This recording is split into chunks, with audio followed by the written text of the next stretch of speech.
Saya mau ngomong mengenai gimana bangsa dan negara itu mengelola otak atau mengelola talenta. Ini ada 4 case studies. Yang pertama ini namanya Brain Train. Ini termanifestasi di Jepang. Jepang itu melakukan industrialisasi dengan talenta dalam negeri. 80% dari pemenang Nobel di Jepang itu nggak pernah sekolah di luar negeri. Yang kedua adalah Brain Gain. Ini Australia. Puluhan tahun yang lalu dia nggak punya talenta, dia buka pintunya, datanglah orang dari Indonesia, dari Bhutan, Singapura, India, Tiongkok.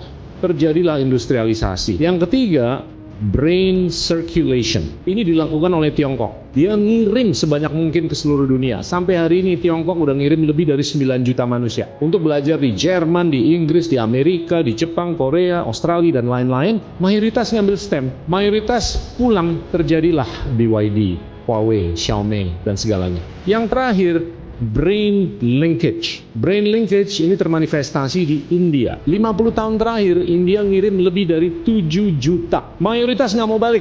Mau menetap di Silicon Valley, di Jerman, di Inggris. Beberapa jadilah Satya Nadella, Sundar Pichai. Tapi setiap hari mereka ngirim WA ke saudaranya di Gujarat, teman SMP-nya di Kalkuta, teman dekatnya di New Delhi. Terjadilah linkage. Nah, Indonesia ke depan, kalau menurut saya, ini kita harus memeluk brain gain sama brain circulation. Kita nggak bisa melakukan brain linkage. Kenapa? Karena diaspora Indonesia yang sudah belajar di luar, itu nggak lebih dari 300.000 dalam 50 tahun terakhir. Itu menggambarkan kurangnya ide, kurangnya intelektualisasi, kurangnya investasi kita di STEM. Jadi terbukti, Indonesia kini sedang mengalami kebocoran yang jauh lebih mengerikan daripada sekadar bocor anggaran atau larinya modal asing. Kita sedang mengalami kebocoran otak besar-besaran alias brain drain. Anak-anak jenius kita, para pemenang Olimpiade Fisika, ahli kecerdasan buatan atau AI, penemu teknologi hingga doktor-doktor terbaik lulusan universitas top dunia, semuanya lebih memilih menetap dan memajukan negara orang. Indonesia yang membiayai masa kecil dan sekolahnya, tapi negara asing seperti Singapura, Amerika, Eropa yang memanen hasil keringat mereka, kita rugi bandar. Lantas bagaimana sebuah bangsa bisa bermimpi menjadi negara adidaya kalau aset intelektualnya yang tercerdas justru dibiarkan kabur dan berbakti pada bendera lain? Solusinya hanya ada 2 seperti kata Pak Gita Wirjawan. Dan ini adalah kunci geopolitik yang harus kita eksekusi segera, yaitu brain gain dan brain circulation. Apa maksudnya dan bagaimana strategi eksekusinya? Pertama, kita bedah apa itu brain gain dan apa itu brain circulation. Bagi Anda yang belum familiar, brain gain adalah usaha sadar dari sebuah negara untuk menarik kembali modal aset manusia yang berkualitas tinggi ke tanah air.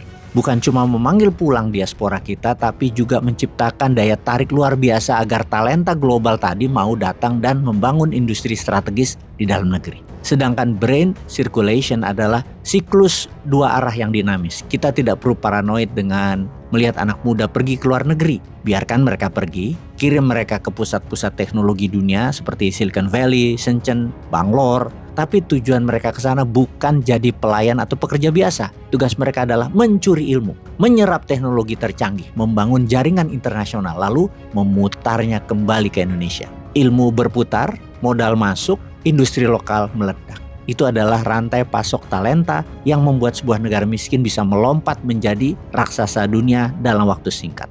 Jadi kita buka mata dan melihat sejarah nyata. Anda pikir bagaimana Tiongkok dan India bisa melompat menjadi raksasa teknologi seperti sekarang? Apakah mereka cuma diam merenung di dalam negeri? Tidak. Pada tahun 80-an dan 90-an, jutaan anak muda India dan Tiongkok membanjiri universitas-universitas di Amerika dan Eropa. Awalnya Barat tertawa, mengira mereka mendapatkan buruh murah yang pintar. Tapi apa yang terjadi 2 dekade kemudian melalui strategi brain circulation yang agresif? Pemerintah Tiongkok meluncurkan Thousand Talent Plan.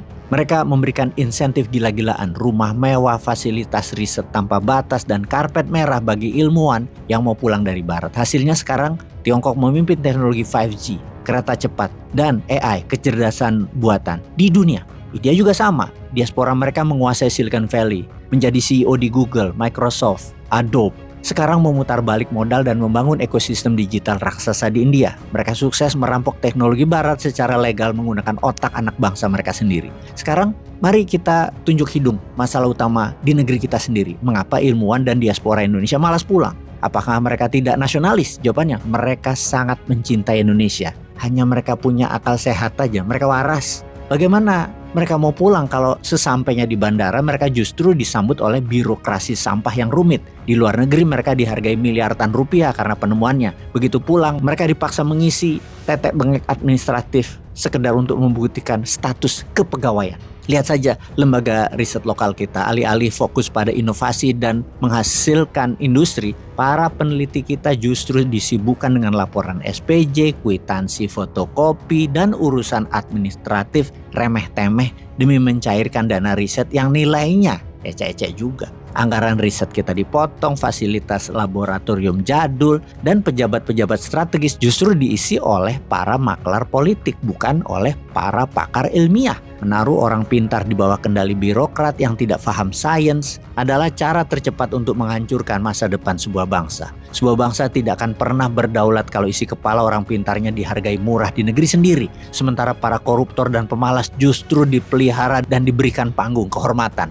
Kalau Indonesia mau kaya dan bermartabat, potong semua birokrat feodal itu, berikan karpet merah dan fasilitas terbaik bagi para diaspora jenius kita untuk memimpin BUMN, memegang kendali industri strategis, dan memimpin pusat riset nasional. Jangan biarkan mereka frustrasi lalu kembali kabur ke pelukan negara asing. Sudah saatnya kita putar arus intelektual demi kejayaan Ibu Pertiwi. Bagaimana menurut Anda? Apakah Anda setuju jika posisi-posisi penting di jajaran menteri teknis dan direksi BUMN diserahkan kepada diaspora jenius kita itu, ketimbang dibagikan sebagai jatah bagi-bagi kue partai politik? Tulis pendapat kritis Anda di kolom komentar.